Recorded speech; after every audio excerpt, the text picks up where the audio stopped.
वालेकुम everyone, welcome to my YouTube channel chemistry by Mishal. आज हम स्टार्ट करने जा रहे हैं एफएससी पार्ट 2 केमिस्ट्री पेक्टर 2026। जो न्यू बुक हमारे पास आई है उसका chapter number 18 which is about transition elements. और इस चैप्टर के अंदर हम स्पेसिफिकली 3D सीरीज के बारे में डिस्कस करेंगे। ये लेक्चर जो है वो बहुत ज़्यादा इंपॉर्टेंट है। इस लेक्चर के अंदर मैं आपको बताऊंगी ट्रांजिशन एलिमेंट्स होते क्या हैं, 3D सीरीज में कौन कौन से हमारे पास एलिमेंट्स आते हैं, और उसके अलावा हम देखेंगे प्रॉपर्टीज़ के बारे में जिसमें उसकी फिजिकल प्रॉपर्टीज़ और केमिकल प्रॉपर्टीज़ होंगी। ये देखें यहाँ पे हमारे पास फुल इसके नोट्स भी हैं। आप इसके जो नोट्स हैं वो डिस्क्रिप्शन से भी हासिल कर सकते हैं, लेकिन आपने ऐसा नहीं करना कि मैं नोट्स देख लूँ और ये लेक्चर ना सुनूँ। एक्चुअली ये जो लेक्चर है इसके अंदर बहुत सी ऐसी बातें बताई जाएंगी, बेसिक्स आपके स्ट्रॉन्ग की जाएंगी, जो कि आपके लेक्चर के अंदर भी इन दी फॉर्म ऑफ लाइन्स में प्रेजेंट नहीं होंगी। वैसे तो जो है वो लेक्चर जो कि हमारे पास एग्जाम पॉइंट ऑफ व्यू से हर लाइन जो है वो अंदर ऐड की हुई है, लेकिन इसके टॉपिक जो कॉन्सेप्ट है वो मैं आपको इस लेक्चर के अंदर डिलीवर करूंगी। तो आपने ये लेक्चर जो है वो एंड तक जरूर वॉच करना है, क्योंकि इसके अंदर आपके लिए सीखने के लिए बहुत कुछ है। तो आपने इसको एंड तक जरूर वॉच करना है। और अगर आपको वीडियो पसंद आए तो वीडियो को लाइक कीजिएगा, चैनल को सब्सक्राइब कीजिएगा, दूसरों के साथ शेयर कीजिएगा। इसके अलावा मैं आपको यहाँ पे बताऊंगी कि हमारे पास किस तरह से इनके नाम को जो याद रखने की जो ट्रिक है वो क्या है। ठीक है, तो मैं आपको ट्रिक भी बताऊंगी इनके नाम को याद रखने की, और साथ हम जो है वो डिस्कस करेंगे इस सारे टॉपिक के बारे में। So let's get started. First of all हम देखते हैं ट्रांजिशन एलिमेंट्स होते क्या। अब सबसे पहले ट्रांजिशन एलिमेंट्स को समझने से पहले आपको पता होना चाहिए कि ब्लॉक हमारे पास कौन कौन से होते हैं पीरियोडिक टेबल। ठीक है, तो ये हमारे पास जो ब्लॉक होता है, ये जो फर्स्ट टू हमारे पास हैं ग्रुप्स, ये हमारे पास होता है एस ब्लॉक। क्या होता है? S block. इसको किसी और कलर से शो कर लेती हूँ। ये हमारे पास है एस ब्लॉक। ठीक है, ये हमारे पास है सारे का सारा यहाँ से लेके यहाँ तक, यानी हमारे पास 3A से लेके 8A तक हमारे पास सारे के सारे ये हमारे पास एलिमेंट आते हैं। हमारे पास है पी ब्लॉक। क्या है? पी ब्लॉक है। उसके अलावा हमारे पास ये जो है सारे के सारे एलिमेंट्स जो एस और पी ब्लॉक के दरमियान वाला जो ब्लॉक हमारे पास बन रहा है, ये हमारे पास है डी ब्लॉक। और जो हमारे पास ये लास्ट वाले जो लहजा जो सीरीज दो बनाई हुई है, लेंथानाइट सीरीज और एक्टिनाइट सीरीज, ये हमारे पास है एफ ऑर्बिटल। अब इन ऑर्बिट ये हमारे पास इसके अंदर एफ ऑर्बिटल है, इसको हम एफ ब्लॉक कहेंगे। अब इन सब का जो है वो नेम हमने क्यों रखा, हमने क्यों इसको कहा ये एस ब्लॉक है, ये डी ब्लॉक है, ये पी ब्लॉक है, ये एफ ब्लॉक है। असल में होता क्या है कि एस ब्लॉक एलिमेंट्स हैं वो हमारे पास इस वजह से उनको एस ब्लॉक कहा एलिमेंट्स कहा जाता है, क्योंकि इन एलिमेंट्स के अंदर जो वैलेंस शेल है उसके अंदर एस जो है ऑर्बिटल वो फिलिंग में होता है। जैसे कि आप फर्स्ट देख सकते हैं इसकी इलेक्ट्रॉनिक कन्फिग्रेशन, अगर वैलेंस इलेक्ट्रॉनिक कन्फिग्रेशन देखें तो वह NS1 है, यानी इनके जो वैलेंस शेल में जो s ऑर्बिटल है उसमें एक इलेक्ट्रॉन होता है, और उसके बाद अगर कोई इलेक्ट्रॉन आएगा तो उनके s ऑर्बिटल में आएगा, जाएगा तो s से जाएगा। ठीक है, तो जो हमारे पास s ऑर्बिटल जिसमें फिलिंग में वो हमारे पास कहलाता है, वो कहलाते हैं एस ब्लॉक एलिमेंट्स। इसी तरह ये जो दूसरा है ये NS2, यानी हमारे पास इसमें क्या है, जिसमें एस ऑर्बिटल के अंदर दो इलेक्ट्रॉन होते हैं इन न्यूट्रल फॉर्म। जैसे ब्रीलियम है तो इसका हमारे पास क्या है, ब्रीलियम हमारे पास इसका एटॉमिक नंबर है 4, तो इसमें नंबर ऑफ इलेक्ट्रॉन्स भी कितने होंगे 4। तो दो हमारे पास जो है वो उसके होते हैं फर्स्ट शेल के अंदर और दो इलेक्ट्रॉन्स होते हैं सेकंड शेल के अंदर। अब ये जो फर्स्ट शेल में इसके अंदर क्या है, एस ऑर्बिटल होता है फर्स्ट शेल में, और सेकंड ऑर्बिटल में होते हैं एस और पी, लेकिन एस के अंदर दो इलेक्ट्रॉन्स आते हैं, तो ये हमारे पास दोनों इलेक्ट्रॉन्स किसमें, एस ऑर्बिटल में। तो वी कैन से कि इसकी हमारे पास इलेक्ट्रॉनिक कन्फिग्रेशन जो वैलेंस शेल की है वो है 2s2। तो इसमें आप देख सकते हैं इसी तरह हमारे पास मैग्नीशियम है 3s2 है, कैल्शियम 4s2 है। तो हम देख सकते हैं कि इन सब में एस ऑर्बिटल जो है वो इन्वॉल्व है इन वैलेंस इलेक्ट्रॉन्स। ठीक है, वैलेंस इलेक्ट्रॉन्स कहाँ पे पाए जाते हैं, एस ऑर्बिटल में, तो that's why they are called as s block elements. दूसरी तरफ जो ये है इसके अंदर हमारे पास कहाँ में फिलिंग हो रही है, पी में, तो इस वजह से हम इनको कहते हैं। जैसे ब्रोन है तो ब्रोन में टोटल 5 इलेक्ट्रॉन्स होते हैं, 2 उसके फर्स्ट शेल में होते हैं और 3 उसके सेकंड शेल में होते हैं, और 3 में से 2 जो हैं वो एस ऑर्बिटल में होते हैं और बाकी हमारे पास जो एक है वो पी में गया होता है। ठीक है, तो इस वजह से हमारे पास जो हमारे पास ये हैं ये सारे के सारे क्या हैं, जिनके अंदर हमारे पास पी के अंदर हमारे पास क्या मौजूद है, इलेक्ट्रॉन्स मौजूद है। ठीक है, तो ये हमारे पास जो है ये पी ब्लॉक एलिमेंट्स के अंदर इन्वॉल्व हो जाएगा। उसके बाद अगर हम देखें तो हमारे पास क्या है, ये है इसके अंदर आप देख सकते हैं कि हमारे पास जैसे ये स्कैंडियम है, टाइटेनियम है, वनेडियम है, क्रोमियम है, मैंगनीज है, आयरन है, कोबाल्ट, निकल, कॉपर, जिंक, और इसी तरह यट्रियम, और ये सारे हमारे पास जो है मौजूद हैं। सिल्वर हो गया, कैडमियम हो गया, ये सारे के सारे हमारे पास ये डी ब्लॉक एलिमेंट से बिलोंग करते हैं। वाई? बिकॉज हमारे पास यहाँ पे क्या है, डी ब्लॉक से क्यों बिलोंग करते हैं, क्योंकि यहाँ पे जो वैलेंस शेल के इलेक्ट्रॉन्स है वो किसके अंदर मौजूद है, डी के अंदर। कौन से ऑर्बिटल में, डी ऑर्बिटल में, ठीक है। तो इस वजह से इनको कहा जाता है कि ये डी ब्लॉक एलिमेंट्स है। इसी तरह हमारे पास एफ वाले में क्या, कहाँ पे फिलिंग जारी है, एफ ऑर्बिटल, तो इस वजह से इनको कहा जाता है, ठीक है। जैसे हम ये स्कैंडियम हो गया, titanium, vanadium, chromium, manganese, iron, cobalt, ये सारे के सारे डी जो ब्लॉक है उससे बिलोंग करते हैं। और हमारा जो चैप्टर है वो मेनली इसके ऊपर ही फोकस करता है, तो हम इसको देखते हैं, ठीक है। अब पहले हम देख लेते हैं ट्रांजिशन एलिमेंट्स होते क्या। ट्रांजिशन एलिमेंट्स हमारे पास क्या होते हैं, ये डी ब्लॉक एलिमेंट्स हैं, जो कि हमारे पास डी एफ ब्लॉक एलिमेंट्स हैं, जो कि हमारे पास पार्शली फील्ड उनके पास क्या होता है, डी ऑर्बिटल होता है।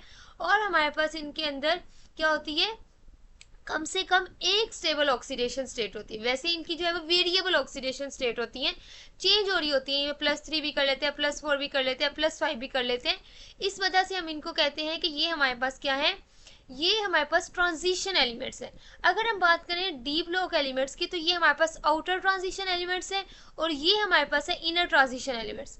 ये एक्चुअली हमारे पास जो है वो क्या है, ये हमारे पास जो डी वाले हैं ये हमारे पास है आउटर ट्रांजिशन एलिमेंट्स। क्या है, आउटर ट्रांजिशन एलिमेंट्स, ठीक है। जबकि हमारे पास जो है वो एफ वाले क्या है, इनर ट्रांजिशन एलिमेंट्स, और एफ वाले हमारे पास क्या है, इनर ट्रांजिशन एलिमेंट्स। और इन दोनों को हम क्या कहते हैं, ट्रांजिशन एलिमेंट्स, ठीक है। अब हम बात करते हैं नेक्स्ट के हमारे पास इनकी जो जनरल कैरेक्टरिस्टिक्स है वो क्या होती है। अगर हम जो है वो आउटर ट्रांजिशन एलिमेंट्स की बात करें, तो ये हमारे पास कहाँ पे लोकेटेड है, they are located in the d block of the modern periodic table, ठीक है। उसके ये हमारे पास क्या है, एक मॉडर्न पीरियोडिक टेबल, और इसके अंदर जो डी ब्लॉक है उसके अंदर क्या पाए जाते हैं, हमारे पास पाए जाते हैं आउटर ट्रांजिशन एलिमेंट्स। अगर इनकी बात की जाए तो इनकी हाई डेंसिटी होती है, उसके अलावा इनके मेल्टिंग और बॉइलिंग पॉइंट ज़्यादा होते हैं। क्यों ज़्यादा होते हैं, क्योंकि इसके अंदर हमारे पास क्या है, जैसे कि आप देख सकते हैं ये सारी हमारे पास क्या है, मेटल्स है। क्या है, हमारे पास मेटल्स है, जैसे कॉपर हो गया, जिंक हो गया, निकल हो गया, ये हमारे पास जो है वो मेटल्स है। और इनके जो है वो बॉइलिंग और मेल्टिंग पॉइंट जो है वो हाई होते हैं due to their metallic nature, ठीक है। मेटेलिक नेचर है, मेटेलिक नेचर में हमारे पास क्या होता है कि हमारे पास उसके, अगर आप देखो तो वो यूं होता है जैसे हमारे पास सी ऑफ इलेक्ट्रॉन्स है, और मिड में हमारे पास क्या है, हमारे पास जो इनके कैटाइन या न्यूक्लियाई है वो सबमर्ज हुए हुए हैं, ठीक है।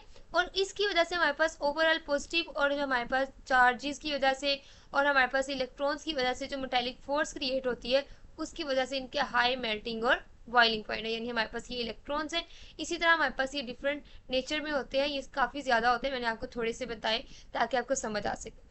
उसके अलावा इनकी good electrical and thermal conductivity है। इसकी रीज़न क्या है, इसकी रीज़न ये है कि हमारे पास इनके अंदर जो इलेक्ट्रॉन्स हैं वो फ्रीली होते हैं, मूव कर रहे होते हैं। जैसे कि मैंने यहाँ पे शो किया, ऐसे लगता है जैसे सी ऑफ इलेक्ट्रॉन्स है जो कि सबमर्ज हुए हुए हैं इन, हमारे पास जिसमें सबमर्ज हुए हुए हैं न्यूक्लियाई। तो अगर हम इसके ऊपर क्या करें, इसके ऊपर हम जो है वो अपना करंट जो है वो अप्लाई करें, तो इलेक्ट्रॉन्स पहले रैंडमली मूव कर रहे थे, कोई इधर को जा रहा था, कोई नीचे को जा रहा था, कोई राइट, कोई लेफ्ट। लेकिन जब हमने इसके ऊपर इलेक्ट्रॉन का जो फ्लो है वो अप्लाई किया, यानी करंट अप्लाई किया, तो इसमें से क्या होगा, सारे के सारे जो इलेक्ट्रॉन्स हैं उनकी डायरेक्शन क्या हो जाएगी, एक तरफ हो जाएगी। जब उनकी डायरेक्शन एक सीमत में हो जाएगी तो एज ए रिजल्ट इनमें से जो क्योंकि इलेक्ट्रॉन्स का फ्लो ही होता है करंट, तो आसानी से जो करंट है वो पास कर जाता है, और हम कहते हैं कि ये अच्छी इलेक्ट्रिकल कंडक्टिविटी शो करते हैं। जबकि थर्मल कंडक्टिविटी में क्या होता है कि जब इसको हीट अप करते हो, क्या देते हो, हीट करते हो, एज ए रिजल्ट हमारे पास क्या होती है, वाइब्रेशन होती है। और जब वाइब्रेशन है न्यूक्लियाई की, उनकी वाइब्रेशन की वजह से काइनेटिक एनर्जी क्या करती है, काइनेटिक एनर्जी हो जाती है इंक्रीज। क्या हो जाती है, इंक्रीज। और काइनेटिक एनर्जी के इंक्रीज होने की वजह से हमारे पास जो टेम्परेचर है वो क्या कर जाता है, इंक्रीज कर जाता है, जिसकी वजह से ये हीट अप हो जाता है, और ये हमारे पास कंडक्ट कर पाता है थर्मल कोई भी हमारे पास जो हीट वगैरह वो। अब जैसे कि हम चम्मच है तो उसको अगर हमारे पास जो है वो, जैसे आप देख सकते हैं आयरन भी इसी का पार्ट है, ठीक है, जो हमारे पास Fe है, इसके अंदर हमारे पास क्या होता है, आप चम्मच लो आयरन का और आपको क्या करो, स्पून लो, उसको एक साइड पे हीट अप करो तो दूसरी साइड पे ऑटोमेटिकली गर्म हो जाता है। तो उसकी रीजन यही है, ठीक है। उसके अलावा इनकी वेरिएबल ऑक्सीडेशन स्टेट्स होती है, जिसके बारे में इंशाल्लाह ताला हम डिटेल के साथ नेक्स्ट लेक्चर में डिस्कस करेंगे। उसके अलावा हमारे पास इनकी वेरिएबल ऑक्सीडेशन स्टेट होने की वजह से, हमारे पास ट्रांजिशन मेटल्स होने की वजह से ये हमारे पास क्या शो करते हैं, कलर्ड कंपाउंड जो है वो कलर अपना शो करते हैं। इसके अलावा जब इनके ऊपर लाइट, वाइट लाइट पड़ती है तो कुछ ये लाइट जो है वो अपना स्पेसिफिक कलर जो ऑब्जॉर्व कर लेते हैं, बाकी रिफ्लेक्ट कर लेते हैं। तो जो रिफ्लेक्ट करते हैं वो हमें कलर नजर आता है, जिसकी वजह से ये कलर्ड कंपाउंड्स बनाते हैं, ठीक है। उसके अलावा हमारे पास ये क्या करते हैं, कोऑर्डिनेशन कॉम्प्लेक्सेस बनाते हैं, डिफरेंट लिगेंड्स इनको जो है वो इनका डी ऑर्बिटल्स वेकेंट होते हैं, खाली होते हैं। वेकेंट मीन्स खाली, क्या होते हैं, खाली होते हैं। अब खाली होने की वजह से हमारे पास क्या, जैसे कि अगर लेट्स सपोज कि ये हमारे पास उनका डी ऑर्बिटल्स है, डी ऑर्बिटल्स हमारे पास कितने होते हैं, तो दांत में 5। लेट्स सपोज हमारे पास कोई एलिमेंट है, उसके सिर्फ एक इलेक्ट्रॉन मौजूद है डी के अंदर, ठीक है। अब बाकी तो एम्प्टी है, तो लिगेंड यहाँ भी अपना इलेक्ट्रॉन पेयर डोनेट कर सकता है, यहाँ भी कर सकता है, यहाँ भी कर सकता है और यहाँ भी कर सकता है। इट मीन्स कि हमारे पास ये कॉम्प्लेक्स फॉर्मेशन में हिस्सा लेते हैं। उसके अलावा हमारे पास क्या एक्ट करते हैं, कैटालिटिक प्रॉपर्टी जो है वो शो करते हैं, यानी हमारे पास ये एज ए कैटालिस्ट एक्ट करते हैं इन डिफरेंट केमिकल रिएक्शंस। अब हम डिस्कस करते हैं ट्रांजिशन एलिमेंट्स की जो है वो क्लासिफिकेशन के बारे में। अब ट्रांजिशन एलिमेंट्स जो है वो किस तरह से इनको क्लासिफाई किया जाता है, तो ट्रांजिशन एलिमेंट्स जो है वो दो तरह से, मतलब इनके अंदर जो है वो क्लासिफिकेशन जो है वो दो क्लासेस में होती है। एक होता है डी ब्लॉक एलिमेंट और एक होता है हमारे पास एफ ब्लॉक एलिमेंट्स। क्या होते हैं, D block and F block. जैसे कि मैंने ऊपर बताया कि हमारे पास क्या था, ट्रांजिशन एलिमेंट्स के अंदर दो पार्ट्स आते हैं, एक आउटर एक इनर ट्रांजिशन। यहाँ पे एक मिसिंग था, एफ ब्लॉक एलिमेंट्स इसके अंदर है। अब जो डी वाले तो मैंने कहा था आउटर ट्रांजिशन एलिमेंट्स कहलाते हैं, एफ वाले इनर ट्रांजिशन एलिमेंट्स कहलाते हैं। तो इसी तरह इनकी जो क्लासिफिकेशन है वो दो क्लासेस में होती है, D block elements and F block elements. D block elements हमारे पास क्या, आउटर मोस्ट इलेक्ट्रॉन जिनके अंदर फिल हो रहे हैं डी ऑर्बिटल के अंदर। जैसे कि हमारे पास ये सारे के सारे हमारे पास क्या, D block elements, scandium, titanium, vanadium, chromium, manganese, cobalt, निकल, कॉपर, आयरन, ये सारे। एफ ब्लॉक एलिमेंट्स में हमारे पास क्या, आउटर मोस्ट इलेक्ट्रॉन्स है वो कहाँ पे फिल हो रहे हैं, एफ ऑर्बिटल के अंदर। इसकी एग्जांपल है हमारे पास लैंथेनाइट सीरीज, यानी ये वाली फर्स्ट लाइन, और एक्टिनाइट सीरीज ये वाली। इसमें लैंथेनम, सीरियम वगैरह जो है हमारे पास आते हैं, ठीक है। अब हमारे पास ये जो चैप्टर है ये मेनली किसके बारे में है, फर्स्ट रो के एलिमेंट्स के, ये हमारे पास जो है उसके बारे में, जिसके अंदर हम बात करेंगे 3D सीरीज के बारे में, उसकी जो फर्स्ट रो के ट्रांजिशन एलिमेंट्स है उनके बारे में। अब हमारे पास ये जो है, ये आपको पता है कि ये फर्स्ट सीरीज किसकी है, ऑब्वियसली ये 3D सीरीज जो है ये हमारे पास जो है ये, इसका जो फर्स्ट रो है ये हमारे पास किससे बिलोंग करेगी, ये हमारे पास बिलोंग करेगी डी ब्लॉक से। अब हम बात करते हैं इसके एलिमेंट्स की कि इसमें कौन कौन से एलिमेंट्स पाए जाते हैं। तो scandium, titanium, vanadium, chromium, manganese, iron, cobalt, निकल, कॉपर एंड जिंक। अब इसको याद करने का ट्रिक क्या है, सोनी टीवी वीसीआर में फीको निकोजिन, सोनी टीवी वीसीआर में फिकोनिकोजिन। अगर आप इसको याद कर लोगे तो आपको याद रह जाएगा कि हमारे पास किस तरह से ये एलिमेंट्स की अरेंजमेंट है, ठीक है। अब हमारे पास जो है इसके अंदर हमारे पास क्या होता है, ये हमारे पास जो है एक अगर डेफिनेशन देखी जाए तो ये फर्स्ट रो ट्रांजिशन एलिमेंट्स हैं जो कि कहाँ में पाए जाते हैं, डी ब्लॉक में। तो therefore they are also called as d block elements. और इनके अंदर क्या होता है, पार्शली फील्ड जो है वो 3D ऑर्बिटल होता है, और एट लीस्ट इनके पास वन स्टेबल जो है वो ऑक्सीडेशन स्टेट होती है, ठीक है। यानी हमारे पास इसकी बहुत सी ऑक्सीडेशन स्टेट होती है, जिसको हम इंशाल्लाह नेक्स्ट लेक्चर में डिस्कस करेंगे। +3 +4 +5 हो रही है। तो हमारे पास ये कितनी ज्यादा ऑक्सीडेशन स्टेट जो है वो रखते हैं, लेकिन उनमें से एक जो है वो सबसे ज्यादा स्टेबल ऑक्सीडेशन स्टेट होती है, ठीक है। उसके अलावा हमारे पास इनको ट्रांजिशन एलिमेंट्स इस वजह से कहा जाता है क्योंकि हमारे पास इनके अंदर जो है वेरिएबल ऑक्सीडेशन स्टेट पाई जाती है, ठीक है। अब कुछ हमारे पास ऐसी एक्सेप्शंस हैं ग्रुप 3 to 12, यानी हमारे पास अगर मैं इधर देखूं तो हमारे पास क्या है, ये जो scandium, titanium, vanadium, chromium, manganese, iron, cobalt, निकल, कॉपर एंड जिंक, इनमें से कुछ ऐसे एलिमेंट्स हैं, दो ऐसे एलिमेंट्स हैं जिनके अगर आप आयनाइजेशन करवाओ तो हमारे पास दो ऐसी चीज़ें बनती है जो कि हमारे पास डी ब्लॉक एलिमेंट्स में कंसिडर नहीं की जाती। उसकी रीज़न क्या, ये ट्रू जो है वो ट्रांजिशन एलिमेंट्स नहीं कहलाते। इनमें से एक है स्कैंडियम का हमारे पास केटाइन स्कैंडियम 3+, अगर इसकी इलेक्ट्रॉनिक कन्फिग्रेशन देखो तो वो आर्गोन जैसी है। क्यों, मैं पहले आपको एक चीज़ बताना चाहूँगी। इसके अंदर हमारे पास क्या होता है, ये डी इलेक्ट्रॉन जब फीलिंग में है तो मैं इसको इस तरह कह सकती हूँ, जैसे हमारे पास यहाँ पे था, अगर मैं इसको बताऊँ, पहले मैं इसको सारा रेज कर लेती हूँ ताकि आपको जो है वो समझने में आसानी हो जाए। इसके अंदर क्या था, NS1, इसके अंदर क्या था, NS2, ठीक है। इसके अंदर हमारे पास क्या है, NP1, NP2, NP3, NP4, NP5, NP6, सो यहाँ से नीचे NP6।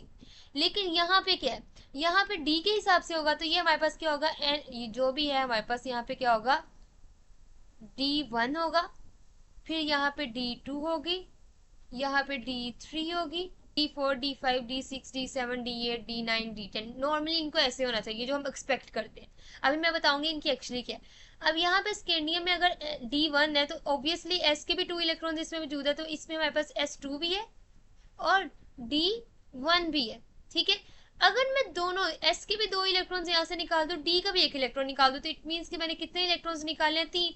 Same is the case for scandium. Scandium के केस में जब 3 इलेक्ट्रॉन निकल जाता है, यानी उसका S ऑर्बिटल भी खाली हो जाता है और लास्ट D ऑर्बिटल भी खाली हो जाता है, तो उसकी इलेक्ट्रॉनिक कन्फिग्रेशन हो जाती है आर्गोन जैसी। एज रिजल्ट इसके पास कोई भी D इलेक्ट्रॉन नहीं है, तो ये हमारे पास पार्शली फिल्ड D ऑर्बिटल नहीं रखता, तो हम इसे कह सकते हैं कि आर्गोन हमारे पास आर्गोन जैसी इलेक्ट्रॉनिक कन्फिग्रेशन शो कर रहा है। तो हम कह सकते हैं कि स्कैंडियम 3+ जो है वो ट्रू ट्रांजिशन एलिमेंट में शुमार नहीं होता। अब आपको अगर पता हो तो पार्शली फील्ड का क्या मतलब होता है? एक वर्ड होता है कंप्लीटली फील्ड, कंप्लीटली फील्ड। दूसरा होता है हमारे पास हाफ फील्ड, और एक होता है हमारे पास पार्शली फील्ड। क्या होता है? Partially field. अब कंप्लीटली फील्ड, जैसे अगर डी ऑर्बिटल की बात करें तो उसमें 10 इलेक्ट्रॉन, 5 ऑर्बिटल्स हैं तो 10 इलेक्ट्रॉन्स आएंगे, हर ऑर्बिटल में 2 इलेक्ट्रॉन। हाफ फील्ड में कितने आएंगे? हमारे पास टोटल 5 इलेक्ट्रॉन्स। पार्शली फील्ड में हमारे पास 6 हो सकते हैं, 7 हो सकते हैं, 8 हो सकते हैं, लेकिन कंप्लीटली फील्ड भी नहीं होगा और हाफ फील्ड भी नहीं होगी। ठीक है, अब जिंक की अगर हम बात करें नेक्स्ट, तो जिंक हमारे पास क्या है? जिंक हमारे पास बिलोंग करता है, इसका जो है अगर आप देखो तो यहाँ पे जिंक के अंदर हमारे पास क्या है? ये कंप्लीट, यहाँ में क्या आएगा एक्सपेक्टेड? हम क्या करते हैं? D10 आएगा, और इसके अंदर S क्या है? S2 and D10। तो इसका D ऑर्बिटल क्या है? कंप्लीटली फील्ड है, तो जब कंप्लीटली फील्ड है तो एज ए रिजल्ट ये भी ट्रू ट्रांजिशन एलिमेंट कंसीडर नहीं किया जाएगा। उसके साथ साथ अगर जिंक 2+ की बात की जाए तो उसके लिए भी सेम यही केस है, जो S ऑर्बिटल है उसमें से 2 इलेक्ट्रॉन खारिज भी कर दे तो हमारे पास वो 3D10 नहीं है। As a result we can say कि हमारे पास जो है वो इसका जो 3D सबशेल है वो क्या है? कंप्लीटली फील्ड है। इस वजह से हम कह सकते हैं कि इसके अंदर पार्शली फील्ड D ऑर्बिटल्स हैं ही नहीं, तो ये हमारे पास क्या है? ये जो ट्रू ट्रांजिशन एलिमेंट या ट्रू जो हम कहते हैं कि ये डी जो है वो ऑर्बिटल जिसमें फिल हो रहा है वो ट्रांजिशन एलिमेंट ये नहीं है। अब यहाँ पे किस तरह से ये अरेंज होगी, ये हमारा जो है वो सबसे जो मेन कंसर्न है वो। पहले हम डिस्कस कर लेते हैं जनरल रूल के बारे में कि एक्चुअली हमारे पास इलेक्ट्रॉनिक कन्फिग्रेशन जो हमारे पास ट्रांजिशन मेटल्स की है वो किस रूल को फॉलो करती है? तो ये ऑफवा प्रिंसिपल को फॉलो करती है, जिसके अकॉर्डिंग सबसे पहले जो है वो लोएस्ट एनर्जी शेल जो है वो फिल होता है, और उसके बाद हाई एनर्जी शेल जो है वो सब शेल जो है वो फिल होता है। ठीक है, यानी पहला जो जो जिसकी कम एनर्जी है उसको हम फिल करेंगे, फिर उससे हाई वाले को, फिर उससे हाई वाले को, और उससे हाई वाले को। ठीक है, और हमारे पास जो खारिज होते हैं इलेक्ट्रॉन, तो सबसे पहले जो है वो सबसे हाई एनर्जी वाले से रिमूव होते हैं, देन उससे कम वाले से, फिर उससे कम और उससे कम। ठीक है, अब इसकी जो एक्सेप्शन है वो कुछ एलिमेंट्स है वो शो करते हैं, जैसे कि क्रोमियम हो गया, उसके अलावा कॉपर हो गया, लेकिन इसके बारे में हम बाद में डिस्कस करेंगे। पहले मैं आपको बताना चाहूंगी कि हमारे पास जो है वो इसके अंदर किस तरह से जो है वो इलेक्ट्रॉनिक कन्फिग्रेशन जो है वो शो होती है बाकी एलिमेंट्स की। अब आपको पता है कि हमारे पास क्या होता है, जो जनरल है हमारे पास वो क्या है? N-1 या 2, 1 से लेके 2 तक, और N-1 क्या है हमारे पास? N-1 D हमारे पास कहाँ से होगा? D होगा 1 से लेके 10 इलेक्ट्रॉन्स इसके अंदर होंगे। क्या होंगे? 1 से लेके 10 इलेक्ट्रॉन्स होंगे। ये हमारे पास जनरल है इसका फार्मूला। ठीक है, अब स्कैंडियम तो हमने कह दिया कि उसको हम नहीं कंसीडर करते। क्यों नहीं कंसीडर करते? कि उसके अंदर हमारे पास क्या होता है, वो ट्रू जो है वो हमारे पास ट्रांजिशन एलिमेंट नहीं कंसीडर किया जाता, क्योंकि उसका डी ऑर्बिटल जो है वो पार्शली फील्ड नहीं होता। अब टाइटेनियम से हम यहाँ पे देखते हैं। अब टाइटेनियम के केस में हमारे पास क्या है? अगर हम इसको देखें तो हमारे पास क्या होगा? इसको यहाँ पे एन जो है ये टाइटेनियम, एन हमारी वैल्यू कहाँ से पता चलती है? एन की वैल्यू कहाँ से पता चलती है? वैलेंस शेल के लिए एन की वैल्यू पता चलती है आपको यहाँ से। मैं अभी आपको बताती हूँ। ये हमारे पास क्या है? ये दोनों किस ब्लॉक से बिलोंग करते हैं? एस ब्लॉक एलिमेंट से। ये दोनों जो सीरीज है, ये सीरीज किससे बिलोंग करती है? डी से, और ये किससे? पी से, और नीचे वाली एफ से। अब हमारे पास जो है एन की वैल्यू वो क्या बताती है? ये बताती है शेल नंबर। क्या बताती है? Shell number. और शेल नंबर हमें कहाँ से पता चलता है? शेल नंबर हमें पता चलता है पीरियड नंबर से। अब यहाँ पे आप देखें तो ये हमारे पास फर्स्ट पीरियड है, ये सेकंड पीरियड है, ये थर्ड है और ये फोर्थ। तो इट मीन्स कि इस सारी की सारी लाइन के लिए हमारे पास एन की वैल्यू क्या होगी, 4 होगी। क्या होगी, 4 होगी। इट मीन्स कि 3D सीरीज के लिए भी एन की वैल्यू क्या है, 4 है। तो हम जो है वो उसके अकॉर्डिंग हम जो है एन की वैल्यू पुट करेंगे। अब हमारे पास ये जो है कहाँ पे गया हमारे पास, ये मैंने यहाँ पे आपको एक ये यहाँ पे हमारे पास n की वैल्यू क्या है, 4 है। तो ये हमारे पास क्या होगा, 4s होंगे और n-1 यानी 4 में से 1 रिमूव कर दिए तो वो आ गया 3 और 3d। अब आपको पता है कि टाइटेनियम के केस में वो डी ब्लॉक जो है उसके अंदर सेकंड ग्रुप है उसका, तो इसके मुताबिक डी के अंदर कितने इलेक्ट्रॉन होने चाहिए, 2, और एस के अंदर भी कितने होने चाहिए, 2। तो एज ए रिजल्ट ये हमारे पास जो है वो कन्फिग्रेशन उसकी होगी, यानी हमारे पास 4s2 और 3d2। नेक्स्ट हमारे पास क्या होगा, यहाँ पे भी हमारे पास क्या होगा 4s2 और 3d3, क्योंकि उसमें से एक जो एटॉमिक नंबर उसका इंक्रीज कर रहा है तो इलेक्ट्रॉन नंबर भी एक इंक्रीज करेगा। अब सवाल ये उठता है कि 4s2 को इन्होंने यहाँ पे बाद में क्यों लिखा। 4s2 को बाद में लिखने का मकसद ये है कि 4s2 वैसे हमारे पास जब फिलिंग से पहले होता है ना, फिलिंग से पहले जो 4s है उसकी एनर्जी कम होती है, इस वजह से हम फिलिंग स्टार्ट एस से करते हैं। किससे करते हैं, एस से करते हैं। लेकिन फिलिंग के बाद उसकी एनर्जी क्या हो जाती है, हाई हो जाती है, क्योंकि वो हायर शेल है तो इसलिए हम उसको बाद में लिखते हैं। ठीक है, यानी हमारे पास क्या है, एंट्री भी पहले इलेक्ट्रॉन्स की एस ऑर्बिटल में होती है क्योंकि हमारे पास फिल करने से पहले उसकी एनर्जी कम होती है, और जो निकालने मतलब हमने जो है वो फिल हो चुके हैं, यानी निकालने से पहले एस की एनर्जी क्या हो जाती है, फिल होने की वजह से उसकी हाई हो जाती है। तो निकलेंगे पहले भी एस ऑर्बिटल से और डालने में सबसे पहले एस ऑर्बिटल में जाते हैं। ठीक है, उसके बाद हम बात करते हैं वनेडियम की, जिसका एटॉमिक नंबर है 23। अब 23 है, 22 के केस में 3d2 4s2 था, तो ऑब्वियसली वनेडियम के केस में एक और इलेक्ट्रॉन इंक्रीज हो जाएगा जो कि बन जाएगा 3d3। ठीक है, यानी n जो है उसकी वैल्यू क्या है, n है 4, तो ये बनेगा 4s2 और साथ में हमारे पास क्या है 3d। अब हमारे पास कितने होंगे, 1 से लेकर 10 तक होते हैं, और वनेडियम के केस में 23 है तो 3 इसमें आएंगे, क्या आएंगे, 3 आएंगे। तो 3d3 और 4s2 होगी। नेक्स्ट हमारे पास अब यहाँ पे जो है वो एक्सेप्शन आई है, जो कि मैं कह रही थी कि मैं आपको बाद में बताती हूँ। अब एक्सपेक्ट हम क्या कर रहे थे, हम एक्सपेक्ट कर रहे थे 4s2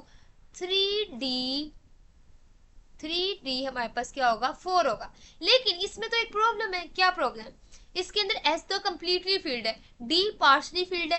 अब d जो है हमारे पास, d अगर हाफ फील्ड हो तो वो ज्यादा जो है स्टेबल होता है। कोई भी शेल हाफ फील्ड हो, एम्प्टी हो या फिर फुल फील्ड हो तो वो क्या होते हैं, ज्यादा स्टेबल होते हैं। As a result we can say कि 3d5 is more stable then 3d4। अब हम 4s को भी स्टेबल ही रहने दे सकते हैं, इसको 4s1 बनाओ तो वो स्टेबल ही है क्योंकि वो पार्शली फील्ड है, वो हमारे पास क्या है, हाफ फील्ड है।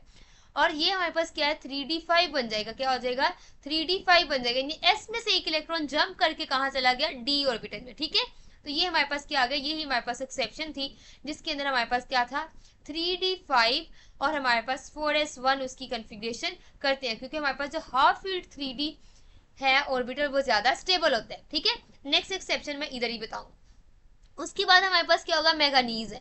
मैंगनीज जो है वो हमारे पास 25 है, तो इट इज ऑलरेडी जो है हमारे पास, हमें पता है कि वो एक्सेप्शन नहीं शो करेगा क्योंकि उसका जो डी है वो ऑलरेडी 5 बना रहा है, तो उसको एस को खाली करने की या इसको हाफ फिल्ड करने की जरूरत नहीं है। उसके बाद आयरन की बात की जाए तो उसमें एक और इलेक्ट्रॉन का इजाफा होगा जो कि डी में जाएगा। उसके बाद कोबाल्ट में भी सेम ऐसे ही होगा, निकल में भी सेम ऐसे ही होगा। लेकिन कॉपर के आगे क्या हुआ, कॉपर में हम क्या कंसीडर कर रहे थे कि हमारे पास क्या आएगा 3d9, यानी 4s2 पहले s में फिलिंग होगी और उसके बाद हमारे पास 3d9 आ जाएगा। लेकिन 9 से ज्यादा स्टेबल कौन है, 10 वाला, तो एज रिजल्ट एक इलेक्ट्रॉन जो है वो इधर आ जाएगा और इसे बना देगा 3d10 और इसे बना देगा 4s1। एज रिजल्ट जो कॉपर है वो भी हमारे पास जो है वो एक्सेप्शन शो करता है और इसकी ये इलेक्ट्रॉनिक कन्फिग्रेशन। ठीक है, अब हमारे पास जो हाफ फील्ड और कंप्लीट फील्ड क्यों ज्यादा स्टेबल होते हैं, इसकी रीजन ये है कि ये हमारे पास सिमेट्रिकल इलेक्ट्रॉनिक डिस्ट्रीब्यूशन हो जाती है। जैसे कि अगर मैं डी ऑर्बिटल को जो है वो शो करूं, ये हमारे पास जो है वो डी ऑर्बिटल से कितने होते हैं, ये तादाद में 5।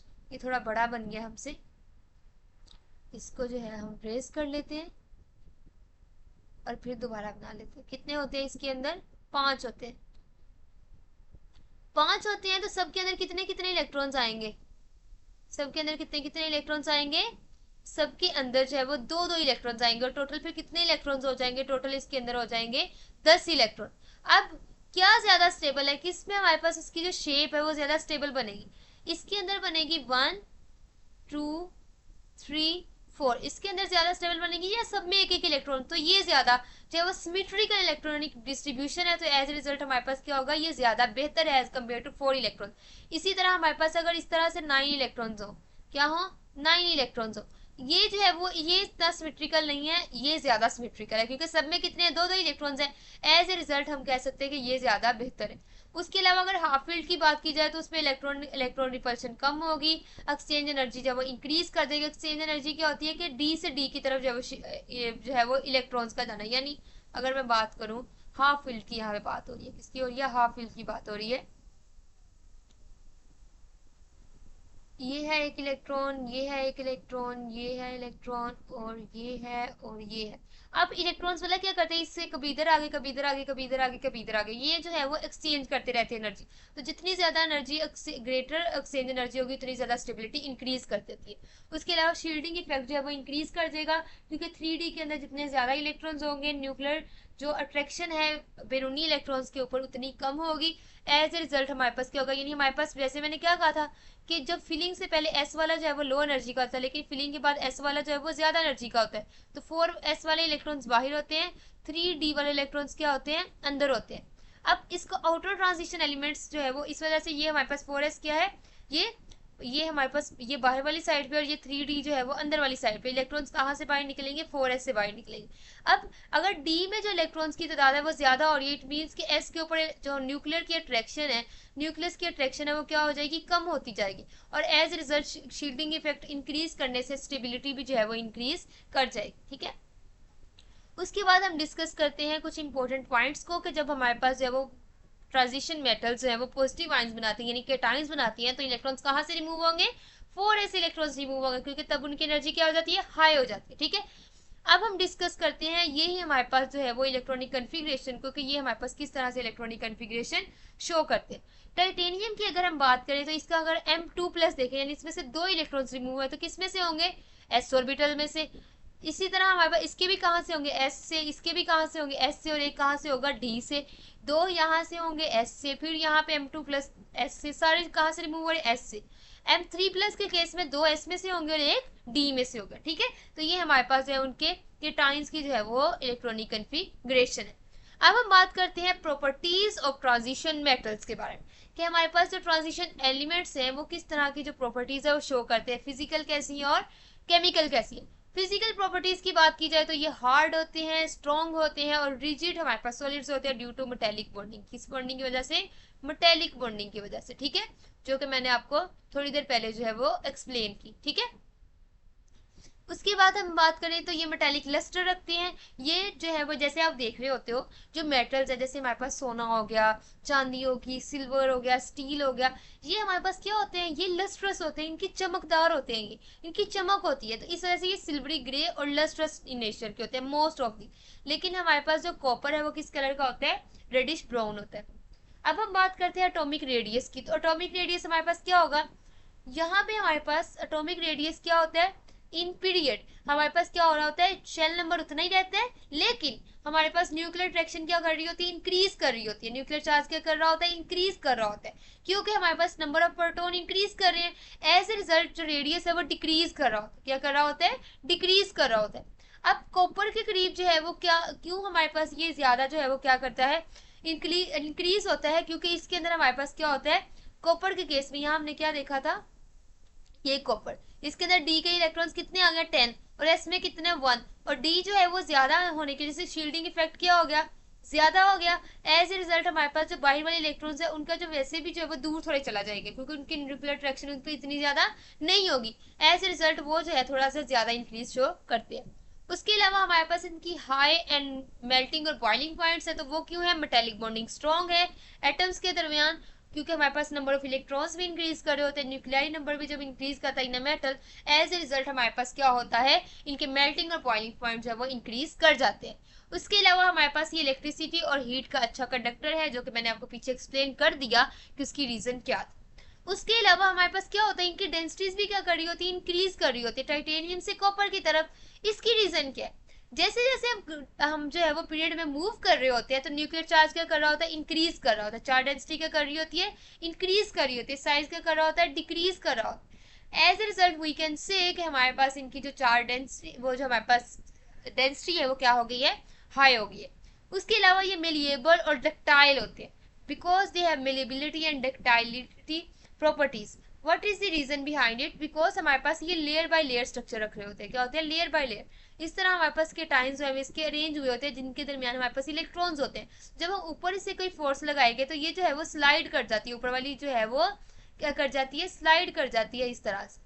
अब ये स्लाइड की वजह से इट मीन्स कि हमारे पास इसके जो एटम्स है वो इस तरह से अरेंज हुए कि इनमें स्लाइडेशन हो जाती है, तो हमारे पास इनको एक से दूसरी शेप में कन्वर्ट किया जा सकता है। इस वजह से हम इनको क्या करते हैं, इनकी शीट्स बना सकते हैं और इनकी वायर्स जो है वो भी बना सकते हैं। उसके बाद बात करते हैं पैरामैग्नेटिज्म की।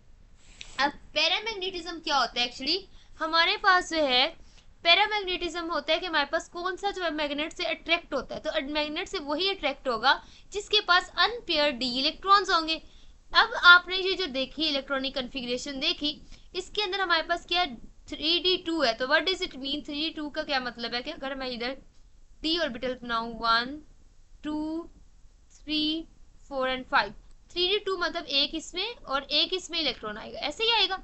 अब यहाँ पे कितने नंबर ऑफ अनपेयर्ड इलेक्ट्रॉन है, 2। इसी तरह मैं ये बना होता है, ये कितने, 3 है नेक्स्ट वाले के अंदर, उससे नेक्स्ट वाले में ये है 5 है उसके अंदर। तो जिसके अंदर 5 हमारे पास है ना नंबर ऑफ अनपेयर्ड इलेक्ट्रॉन, वो क्या होगा, ज्यादा पैरामैग्नेटिक की नेचर होगा। समझ आ गई, ठीक है।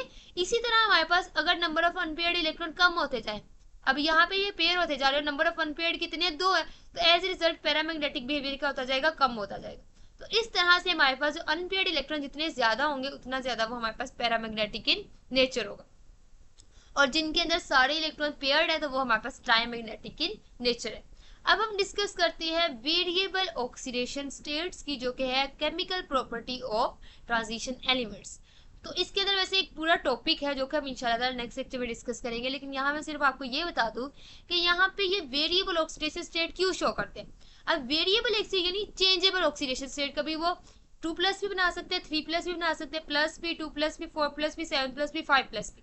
इतने ज्यादा ऑक्सीडेशन क्या होता है, इलेक्ट्रॉन्स का रिमूवल, तो इतने इलेक्ट्रॉन जो है वो खारिज करके टाइम्स बना सकते हैं।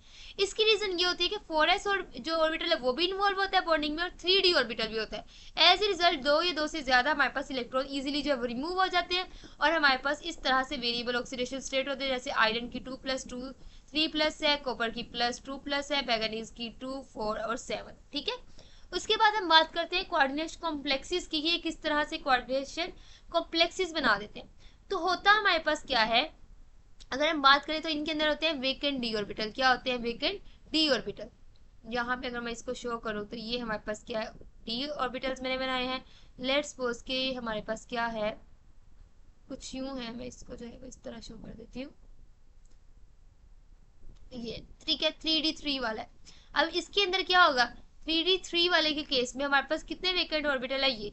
तो इसके अंदर हमारे पास क्या हो सकता है, लिगेंड्स अपने इलेक्ट्रॉन पेयर रिलीज कर सकता है by making coordination covalent bond. As a result it can act as a metal, जो कि हमारे पास सेंट्रल मेटल है इन कॉम्प्लेक्सेस, जैसे कि हमने चैप्टर नंबर 1 में देखा था, ठीक है। तो हमारे पास ये क्या, कॉपर जो है वो हमारे पास क्या करती है, जो है वो 4 अमोनिया के जो हमारे पास मॉलिक्यूल्स है उनके साथ कोऑर्डिनेशन बॉन्ड जब वो बना पाती है, और एज ए रिजल्ट क्या हो जाता है, उसके अंदर क्या होता है, कॉपर 2+ बना रही, तो एज ए रिजल्ट हमारे पास क्या बन जाएगा, कॉम्प्लेक्स आयन बन जाएगा। अब कॉम्प्लेक्स के टाइम जो बना है इसमें कॉपर 2+ हमारे पास क्या, कॉपर 2+।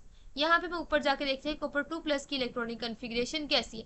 तो अगर आप देखें तो कॉपर हमारे पास कहाँ पे ये है, अब कॉपर 2+ है, यानी इसमें से 2 इलेक्ट्रॉन्स निकल रहे हैं, ये आप देख सकते हैं। इसके अंदर s ऑर्बिटल खाली हो गया और ये d है, तो इसका मतलब यहाँ s के अंदर ये जो है वो हमारे पास इलेक्ट्रॉन पेयर हम जो है वो दे सकते हैं, या फिर हमारे पास ये क्या होता है, लिगेंड इसके अंदर इलेक्ट्रॉन ट्रांसफर कर सकते हैं, 2 इसमें और 1 इसमें, अगर एक इलेक्ट्रॉन की बात की जाए। एज ए रिजल्ट हमारे पास ये कॉम्प्लेक्स फॉर्मेशन कर सकते हैं, ठीक है।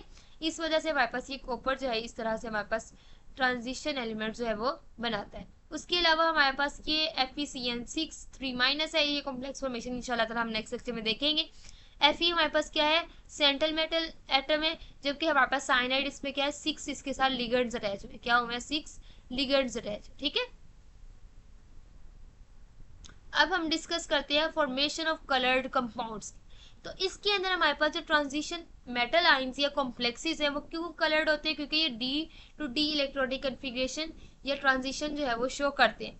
अब D to D electronic transition हमारे पास क्या है कि हमारे पास जब विजिबल लाइट इसके ऊपर पड़ती है तो डी का एक इलेक्ट्रॉन जो है वो दूसरे डी ऑर्बिटल के अंदर जो है वो चला जाता है। तो एज ए रिजल्ट हमारे पास ये क्या करते हैं, विजिबल लाइट को जब एक कलर को ऑब्जॉर्व कर लेते हैं और बाकी जो है वो इमिट कर देते हैं या रिफ्लेक्ट कर देते हैं, और जो रिफ्लेक्ट करते हैं वो हमारे पास क्या होता है, वो हमें कलर शो होता है। तो D to D electronic configuration की वजह से हमारे पास ये क्या करते हैं, कलर्स शो करते हैं।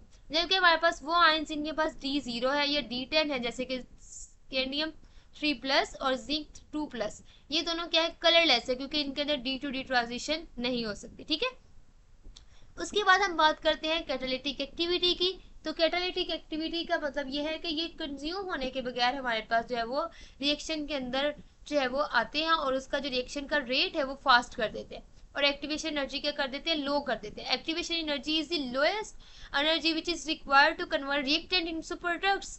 और जब हमारे पास क्या होगा कि कम एनर्जी रिक्वायर होगी, इट मीन्स कि जल्दी से रिएक्टेंट किस में कन्वर्ट हो जाएंगे, प्रोडक्ट्स में। तो ये जब एक्टिवेशन एनर्जी जो है वो क्या करता है, कम कर देता है। एक्टिवेशन एनर्जी कम करने की वजह से हमारे पास क्या होता है कि हमारे पास जो है वो ज्यादा जल्दी से रिएक्शन प्रोसीड करता है, तो ये हमारे पास एज ए कैटालिस्ट जो है वो एक्ट करते हैं। अब हमारे पास क्या है, रीजन क्या है, क्यों ये करते हैं। तो इनके अंदर हमारे पास क्या ऑक्सीडेशन स्टेट इजीली जो है चेंज कर देते हैं, जैसे Fe है तो वो 2+ और 3+ में एक्सचेंज कर देता है, तो वो इलेक्ट्रॉन्स प्रोवाइड करके हमारे पास Fe2+ Fe3 में चेंज हो सकता है, जिसकी वजह से रिएक्शन फास्ट अप हो जाता है डिपेंडिंग अपॉन रिएक्शन कंडीशंस। ठीक है, उसके साथ साथ हमारे पास ये क्या कर सकते हैं, ये ऐसे कंपाउंड्स बना सकते हैं जो कि इंटरमीडिएट के तौर पे काम करते हैं विद रिएक्टेंट्स, मतलब रिएक्टेंट से रिएक्ट किए और उसके बाद इंटरमीडिएट कंपाउंड बनाया जो कि जल्दी से प्रोडक्ट में चेंज हो गया और खुद ये हमारे पास रिलीज हो गया और वो वैसे के वैसे कंज्यूम नहीं हुए। उसके अलावा हमारे पास ये क्या करते हैं, अल्टरनेटिव रिएक्शन पाथवे जो है वो शो करते हैं बाय लोअरिंग एक्टिवेशन एनर्जी। जैसे कि हमारे पास ये डिफरेंट प्रोसेस है जिसके अंदर डिफरेंट जो कैटलिस्ट है वो काम करते हैं। आयरन जो है हेबर प्रोसेस में करता है, वनेडियम ऑक्साइड कॉन्टैक्ट प्रोसेस में करता है, और निकल जो है वो हमारे पास हाइड्रोजनेशन ऑफ वेजिटेबल ऑयल यानी हमारे पास जो है वो क्या करता है, इसके अंदर वो कोई भी हमारे पास अनसेचुरेटेड जो कंपाउंड है उसको सेचुरेटेड में कन्वर्ट करता है, जिसको इंशाल्लाह ताला हम ऑर्गेनिक केमिस्ट्री के अंदर कवर करेंगे। तो ये था हमारा आज का लेक्चर जो कि था about introduction of transition elements, जिसके अंदर हमने 3D सीरीज पे ज्यादा फोकस किया, उसके साथ साथ प्रॉपर्टीज जिसके अंदर physical properties and chemical properties of 3D series elements. तो होप सो आपको वीडियो पसंद आई हो। अगर वीडियो पसंद आई है तो वीडियो को लाइक कीजिएगा, चैनल को सब्सक्राइब कीजिएगा और ज्यादा से ज्यादा बच्चों के साथ शेयर कीजिएगा ताकि ज्यादा से ज्यादा बच्चे जो है वो इस वीडियो से फायदा उठा सकें। अल्लाह हाफिज।